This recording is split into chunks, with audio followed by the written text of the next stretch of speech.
essa pergunta é bem boa, né? Essa é boa, porque eu me lembro que quando eu estava fazendo mestrado, eu não podia colocar música de meditação, né? De relaxamento, tinha que chamar de relaxamento, não podia falar meditação, porque meditação, incenso, para algumas igrejas católicas, né? Ou para algumas igrejas, não falei da religião toda, para alguns padres, né? Era ensinado que tudo isso era coisa do demônio, né?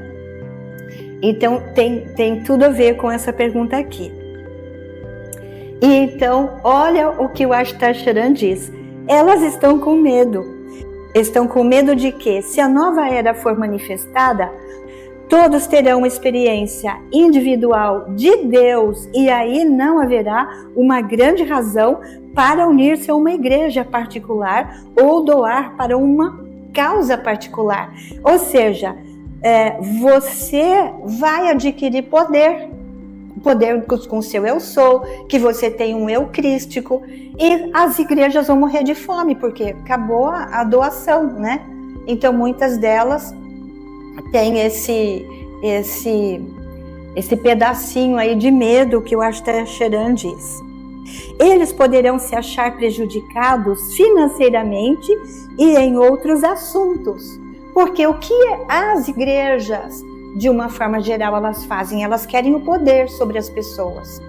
Para a igreja é importante manter as pessoas presas a ela, porque são fontes de poder e de recurso financeiro.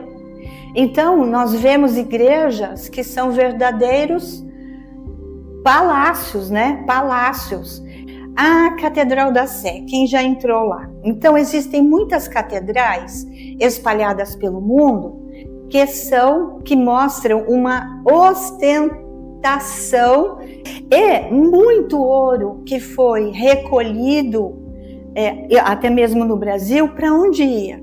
E nós sabemos exatamente o que está acontecendo, né? Nesse momento de profunda transformação com esses núcleos de poder. Existe um grande grau de impureza na organização religiosa e nós sabemos disso. E hoje de manhã eu estava me lembrando, né?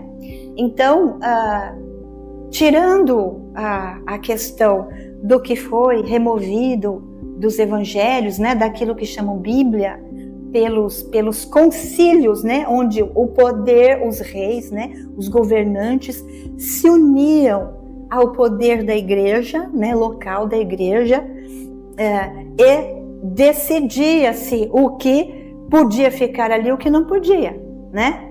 E tinha-se influência, inclusive, da esposa do Constantino, por exemplo, né? Não vou lembrar aqui, só procurar na internet o que você acha. Isso é história, né? Então, buscava-se eliminar toda e qualquer coisas que fariam com que o poder político perdesse poder, e no caso a esposa do Constantino, que era uma prostituta, ela pede para tirar todas as coisas que ameaçavam as prostitutas, especialmente no momento onde elas pudessem desencarnar. Tanto que conta-se, né? Mandou-se eliminar todas elas, né? Para não ter ninguém que ficasse de prova ali. Então, pensando nisso, voltando lá, nas minhas memórias onde eu comecei a ficar descrente com a religião da igreja. Que igreja é essa? Aquela que vendia indulgências? Lembra do colégio que a gente aprendia? Que vendia um pedacinho da madeira da cruz de Jesus, né?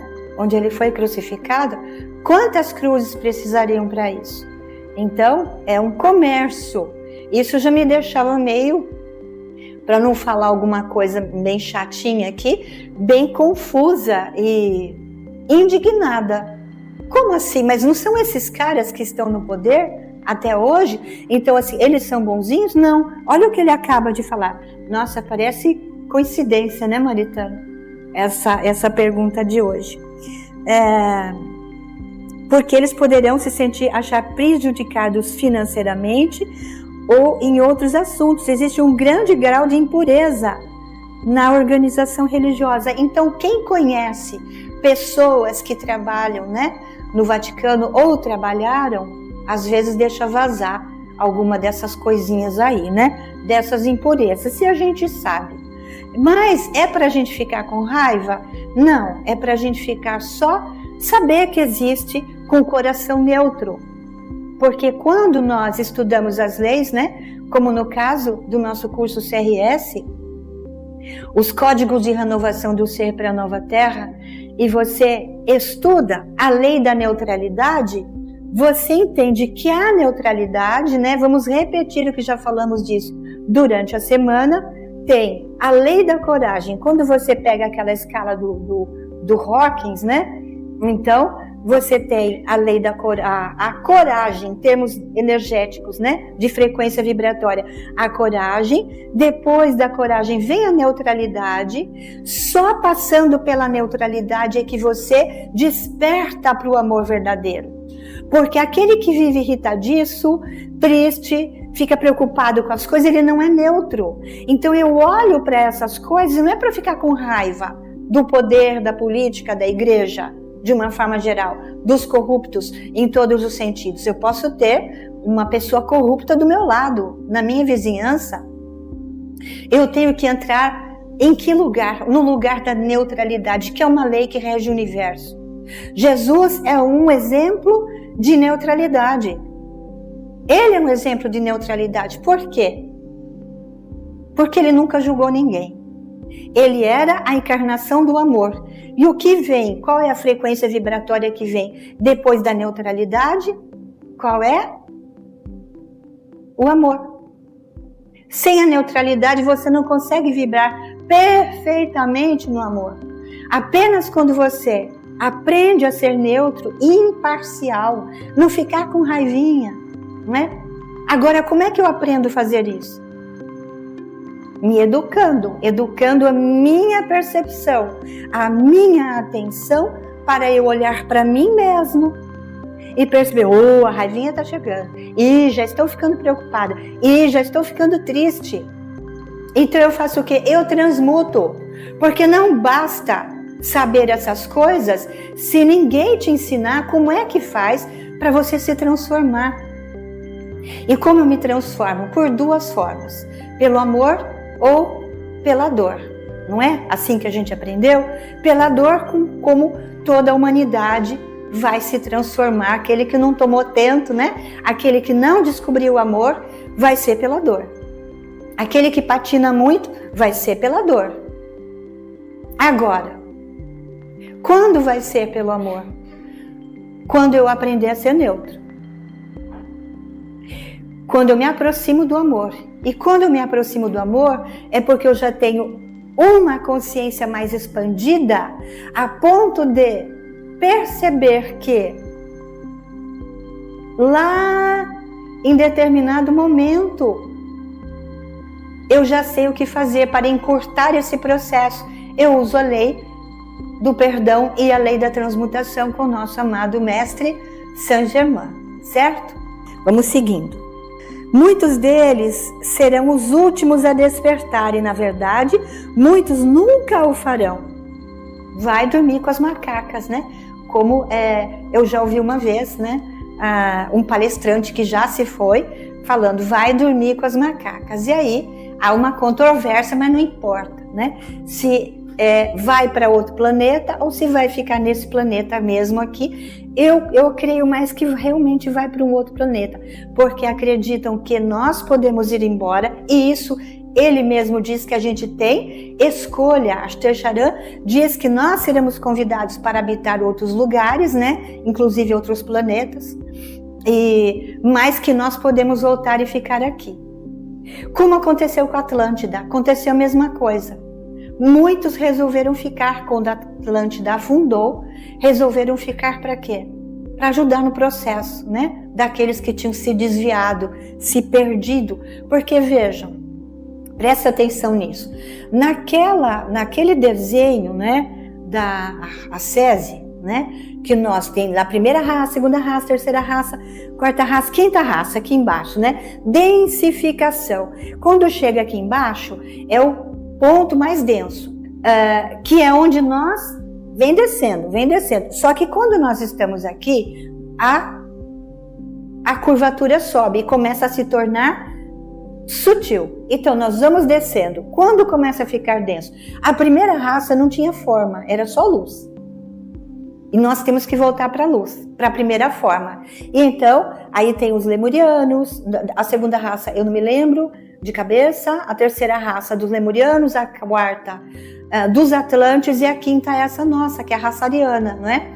Então na raça atlante começa uma densificação maior, conforme for descendo. E agora aqui onde nós estamos, no meio do processo, né? Entre a densificação e a sutilização. E é um processo de escolha nosso. E aí a gente vai para a quinta dimensão, né? Para a sexta raça. E vai subindo, né? Então são escolhas que nós fazemos. Se vocês sentirem uma queda do sentimento religioso na natureza de alguém, ame-o incondicionalmente, mas em silêncio, para a sua própria proteção. Ame-o incondicionalmente, ou seja, você passou pela neutralidade e agora você ama incondicionalmente, independente de qualquer coisa. O Cristo é amor, que Cristo Jesus também, mas nesse processo de caída e retorno à luz nosso, né? Nós temos que despertar o nosso Cristo interno. E Sananda Jesus, ele é o nosso mestre, né? Que pega na nossa mãozinha e fala, faz assim. Deixou o manual, como é que se fala? Quando a gente recebe um manual de instrução, né? Como é que a gente faz com a passagem dele por aqui? E depois ele escreve as cartas de Cristo, certo? Escreve as cartas. O Cristo é nossa presença que compartilhamos, acabamos de falar. Isso é muito simples, nisso não há necessidade de trazer medo, julgamento ou crítica de outros. Está tudo certo. A questão agora é comigo, com cada um de vocês. Eu não vou evoluir o outro, eu vou evoluir a mim mesmo. E mudando a mim mesmo, né, como é dito, se você muda, o mundo muda. Como Confúcio dizia, em outras palavras, e os seus discípulos trouxeram, né, para esse momento nosso. Se você quiser mudar o mundo, comece mudando a você mesmo. Porque mudando a você mesmo, você muda a sua casa. Mudando a sua casa, você muda a sua rua. Mudando a sua rua, você muda o seu bairro. E mudando o seu bairro, você muda a sua cidade e assim por diante, até você mudar o mundo. Então a nossa luz se expande, como fizemos na Academia Quântica de hoje. O Cristo não foi crítico, mesmo com aqueles que o estiveram perseguindo. Ele era neutro, cheio de amor. Então, deixem que isso seja um modelo para vocês, né? Porque é como nós sempre brincamos aqui, siga o mestre, siga o mestre, siga o mestre. Se alguém, né, olha o manual de instrução aí, se alguém os estiver perseguindo, usem o exemplo dele, manual de instrução. Não contem com isso para serem observados, mas façam-no para sua própria elevação. Não é para ganhar pontinho, né, que nós fazemos isso. Nós fazemos porque o nosso coração pede. Eu vou ser bonzinho. Eu vou ser benzedor, né? Eu vou ser passista, eu vou ser uma pessoa que faz caridade para ficar bem na fita. Não adianta, a gente tem que fazer de coração, porque para você fazer de coração, você tem que passar pela neutralidade, e na neutralidade o ego morre. Não é que a gente aniquila o ego, a gente desperta o ego para o amor. E assim, vamos rapidamente passando com muito amor no coração, pela lei da neutralidade. E hoje nós vamos benzer, né? Já que o trabalho de hoje nessa casa é benzimento, a palavra de ordem é benzimento. E nós vamos benzer a todos vocês que estão nos ouvindo hoje, presencialmente e num outro momento. Sinta eu, Sananda Jesus, tocando a sua cabeça. Estou com a minha mão no seu coronário.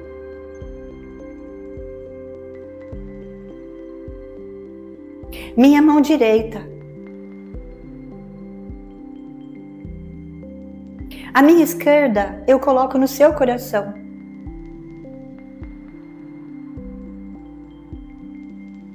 Respirem com muito amor. Sintam a minha paz, a minha energia, o meu amor. Como eu disse, vocês podem fazer o que eu fiz e até mesmo melhor que eu.